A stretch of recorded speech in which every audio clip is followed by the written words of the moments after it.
Pag-usapan pa natin ang bagong Santo Papa kasama si Mobile Journal Arles de los Santos.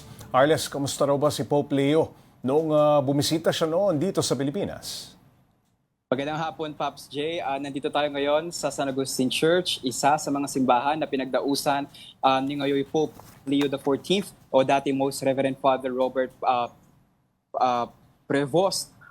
Ito daw, kung kanilang ilalarawan ay talagang napakasimple at payak na tao, pero kung magsasalita raw ito ay sigurado sa bawat hakbang at pakay sa kanilang misa ng mga idinaraos.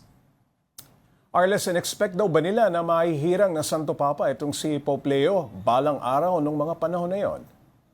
Pops J, ayon kay Father Peter Casino, no, na nakausap natin kanina, hindi raw, in a way, dahil ito daw ay napaka-reserved na tao at medyo observant siya, no? Pero kapag ito daw ay nagsalita ay talagang punong-puno ng kabuluhan at lalim. Pero sabi nga, kung siya ang hinalal ng 89 na cardinal sa Vatican, siya ang nakatadhana na umakay sa simbahang Katolika. Arles, inaasahan ba nilang bibisitahin muli ni Pope Leo ang Pilipinas ngayong Santo Papa na siya?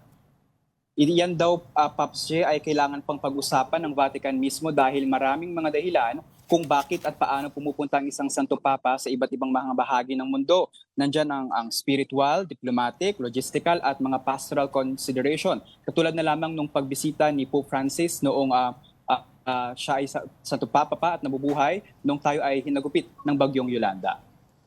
Arles, anong pahayag ng pamahalaan natin sa pagkakahalal ng bagong Pope?